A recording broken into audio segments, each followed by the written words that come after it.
Good morning guys, welcome back to my channel. Samahan nyo na naman ako at magagawa ako ng Isuzu forward.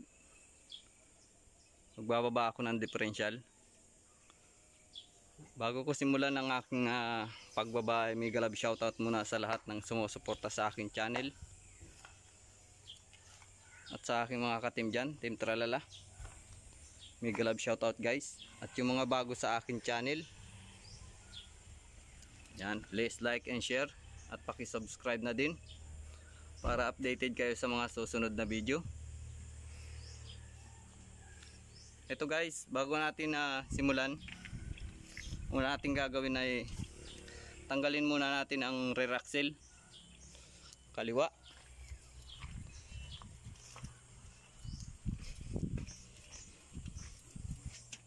At sa kanan guys, tatanggalin din natin.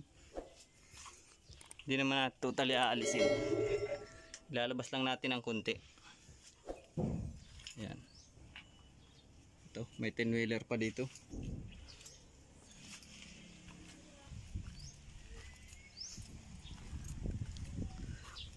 At inidrain din natin guys ang gear oil. Ayan, pinatagas na natin bago natin ibaba ang differential. At dito na tayo guys sa ilalim.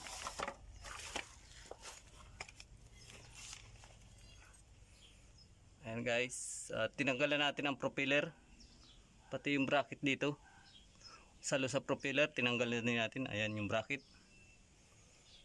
Ayan.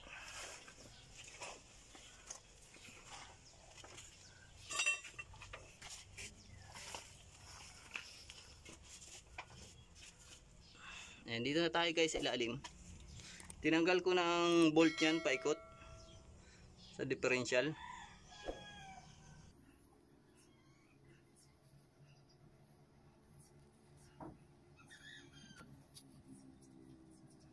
Ayan guys, tinanggal natin yung bolt paikot. Ayan sa ilalim. Tanggal na. Gear oil, initry na natin. Pwede na natin siya guys ibaba. Tinukudan ko na nga ng martilyo at gusto na agad bumaba.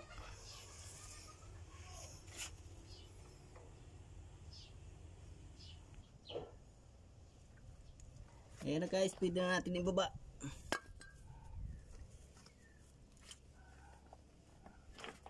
Kanina pa ito gustong bumaba. Difference.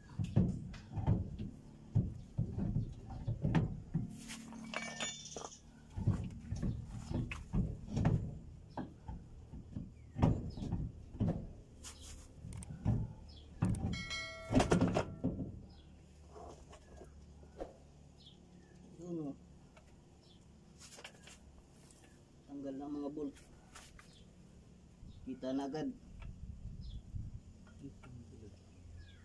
Ay, mga nag-vlog na.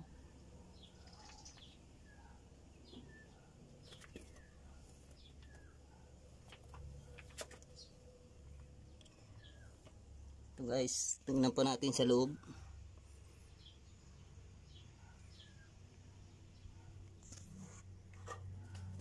Ayan ang mga bolt oh.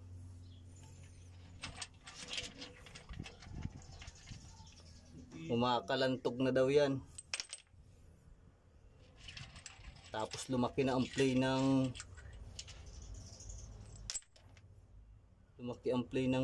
propeller.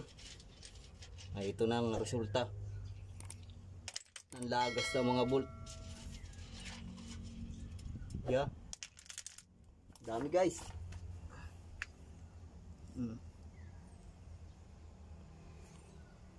Differential, puso conversion, ang truck ay Isuzu. Ayan, hanggang dito na lang guys. Maraming salamat sa inyong panonood.